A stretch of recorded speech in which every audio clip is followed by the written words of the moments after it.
This is a reading from the poem of the Man God by Maria Valtorta. Volume 4, Episode 513, Towards Gibeon, The Reasons for Jesus' Sorrow, 18th of October, 1946. But Jesus is not allowed to be engrossed in his thoughts for a long time. John and his cousin James, then Peter and Simon Zealot, approach him, drawing his attention to the view that they can see from the hilltop, and perhaps in their intent to distract him, because he is very clearly sad.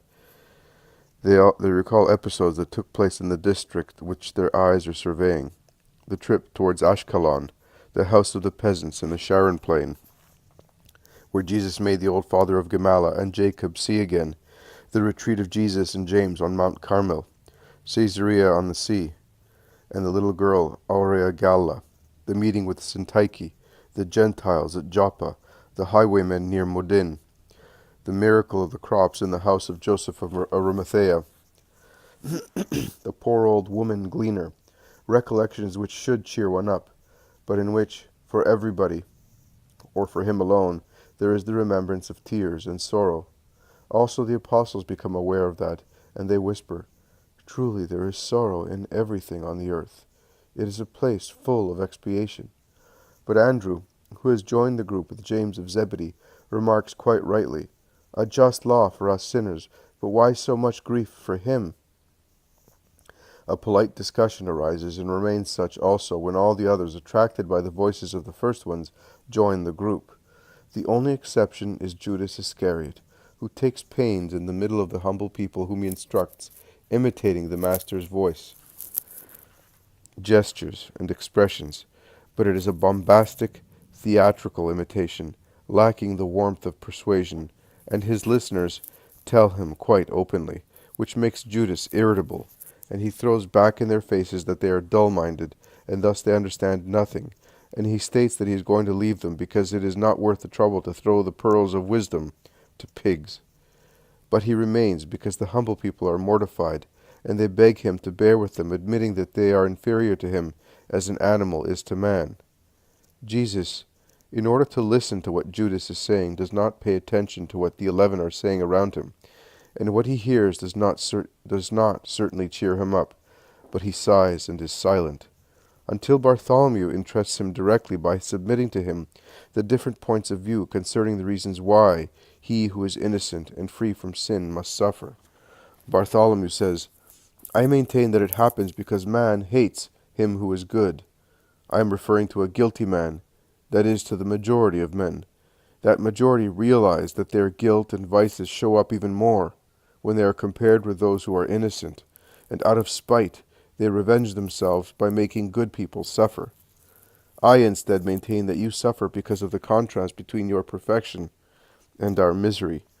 Even if no one despised you in any way, you would suffer just the same, because your perfection must be sorrowfully disgusted at the sins of men," says Judas Thaddeus. "On the contrary, I maintain that you, as you are not exempt from humanity, suffer through the effort of having to control by means of your supernatural part the rebellion of your humanity against your enemies," says Matthew. "And I am sure I must be wrong because I am silly. I say that you suffer because your love is rejected. You do not suffer because you cannot punish, as your human side might wish, but you suffer because you cannot do good to people as you would like," says Andrew.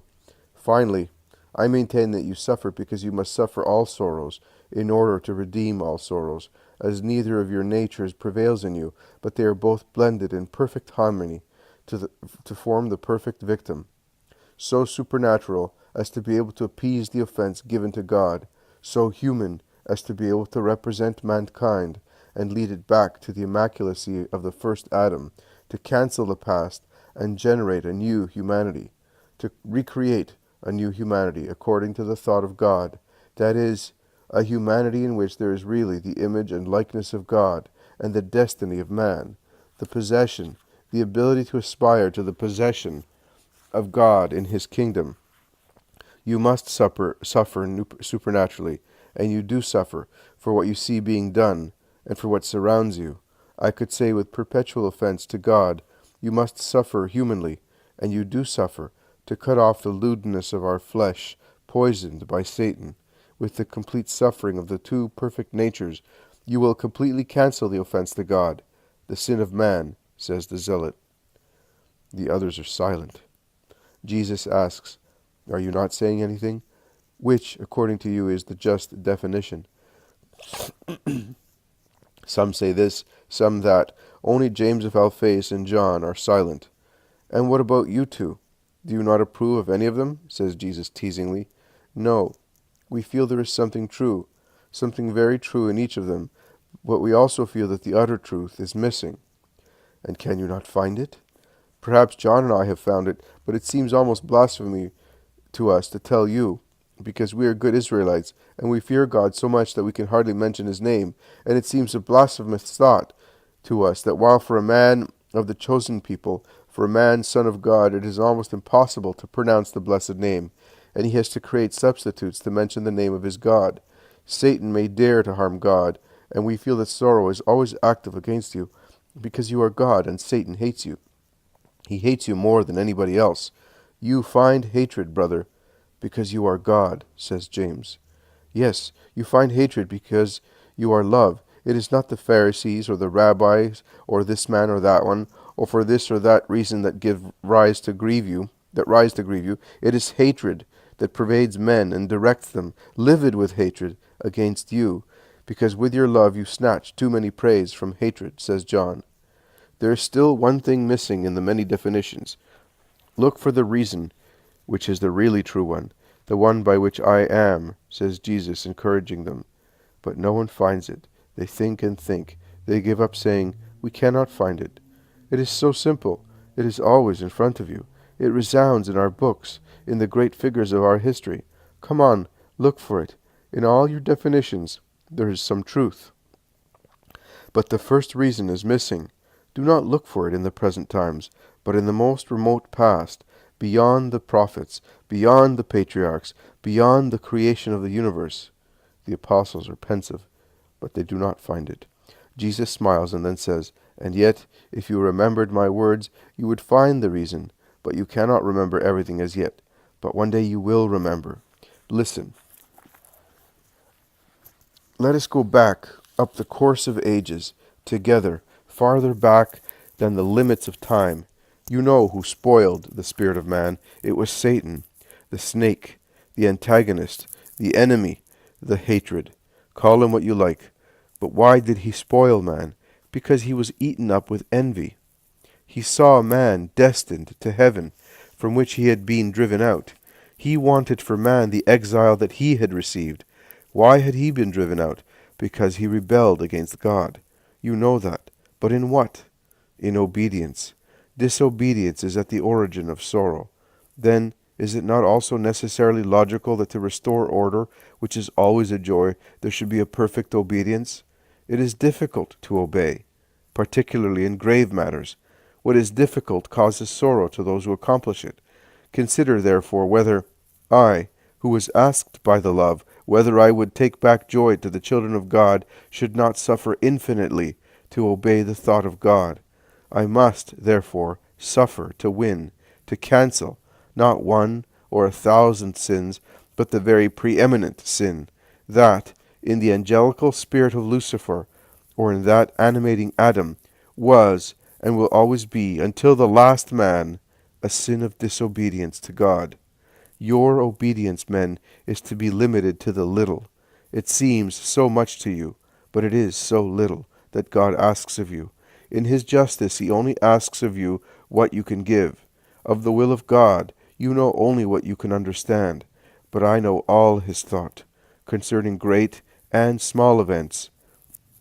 No limit has been imposed to me concerning knowledge and execution.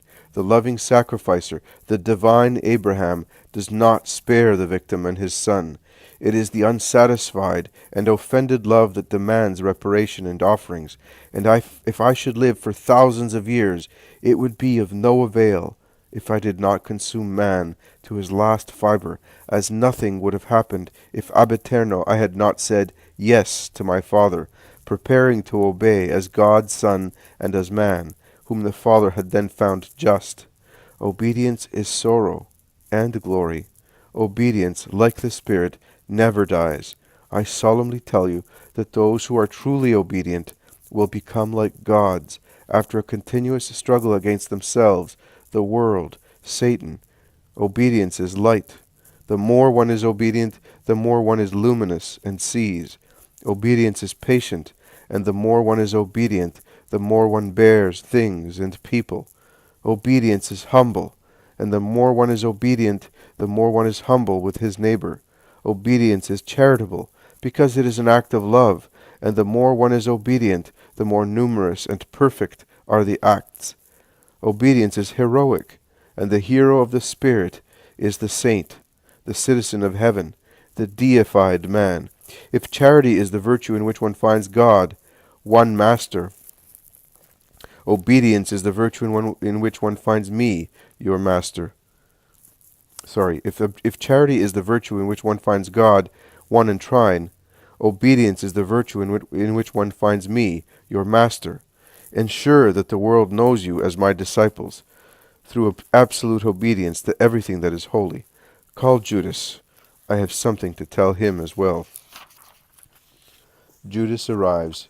Jesus points at the view, which becomes narrower as they descend, and says, "A short parable for you, future masters of the Spirit. The more you climb the way to perfection, which is hard and painful, the more you will see. Before, we could see two plains, the Philistine and the Sharon plains, with many villages, fields, and orchards, and even a remote blue expanse that is the great sea, and the green Carmel over there at the end. Now we can see only little. The panorama has narrowed, and will narrow even more, until it will disappear at the bottom of the valley. The same happens to those who descend spiritually instead of ascending. One's virtue and wisdom become more and more limited, and one's judgment narrower and narrower until it vanishes completely. A master of the Spirit is then dead to his mission. He can no longer discern or guide. He is a corpse, and can corrupt as he is corrupt. At times it is alluring to descend. It is almost always tempting, because at the bottom there are sensual satisfactions. We also are going down to the valley to find rest and food. But if that is necessary to our bodies, it is not necessary to satisfy sensual lusts and spiritual laziness by descending into the valleys of moral and spiritual sensualism. You are allowed to reach one valley only, the valley of humility, because God himself descends into it to abduct humble spirits and raise them to himself. He who humbles himself will be exalted. Any other valley is lethal, because it removes one from heaven. Is that why you sent for me, Master? Yes, for that. You had a long conversation with those who were questioning you. Yes, but it is not worth it. They are more dull-minded than mules. And I want to lead a thought where everything has vanished, that you may nourish your spirit. Judas looks at him with perplexed countenance. He does not know whether he is being rewarded or reproached. The others, who are unaware of Judas's conversation with the followers, do not realize that Jesus is reproaching Judas for his pride. And Judas wisely prefers to change the subject, and he asks, "Master, what do you think? Those Romans and the man from Petra, will they never be able to accept your doctrine, since they have had such a limited contact with you? And that Alexander, he has gone away. We shall never see him again. And these people too, one might say that they instinctively search for the truth, but they are up to their necks in heathenism. Will they ever succeed in doing anything good?" "You mean in finding the truth?" "Yes, Master. Why should they not succeed?" "Because they are sinners." "Are they the only sinners? Are there none among us?" "There are many, I agree. That is exactly why I say that if we, who have been nourished for ages with wisdom and truth, are sinners, and we are not successful in becoming just and followers of the truth that you represent, how will they be able to do it, sated with filth as they are?" Every man can succeed in reaching and possessing the truth, that is, God, wherever he may start from to reach it, when there is no mental pride and fleshly perversions, but sincere research for the truth and light, purity of intent, and yearning for God.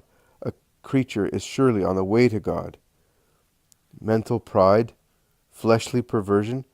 Master, then continue with your thought. which is a good one. Judas hesitates. Then he says, "Then they cannot reach God because they are perverted." That is not what you wanted to say, Judas. Why have you gagged your thought and your conscience? Oh, how difficult it is for man to rise to God, and the main obstacle is in man himself, as he will not admit and meditate on himself and his faults. Really, even Satan is very often slandered by ascribing every cause of spiritual ruin to him, and God is even more calumniated, as all events are ascribed to him. God does not infringe man's freedom. Satan cannot prevail over a will firm in God. I solemnly tell you that 70 times out of 100 man sins of his own will, and one does not consider it, but it is so, and he does not rise from sin because he avoids examining his own conscience. And even if his conscience, with unexpected motion, reacts in him and shouts the truth on which he did not want to meditate, man stifles that cry. He destroys the figure which appears severe and sorrowful to his intellect.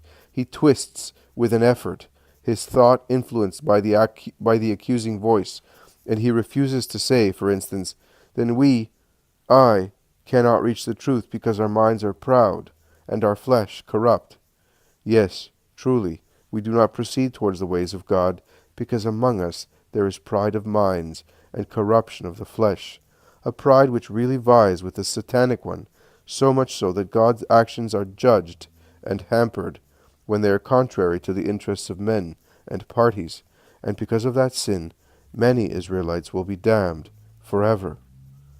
But we are not like that. No, there are still good spirits in every class of people. They are more numerous among the humble people than among the learned and rich, but they exist. But how many are they? How many with regard to this Palestinian people whom I have been evangelizing and assisting for almost 3 years, and for whom I am wasting away? There are more stars shining in a cloudy night than spirits in Israel willing to come to my kingdom. And the Gentiles, those Gentiles, will they come? Not all of them, but many. Not even all my disciples will persevere until the end. But do not let us worry about the fruit that fall from the tree because they are rotten. Let us try as much as possible through kindness and firmness, through reproaches and forgiveness, through patience and love, to prevent them from becoming rotten. Then, when they say no to God and to their brothers who want to save them, and they throw themselves into the arms of death, of Satan, dying unrepentant, let us lower our heads and offer God our sorrow for not making him happy with that soul by saving it. Every master meets with such defeats, and they are useful too.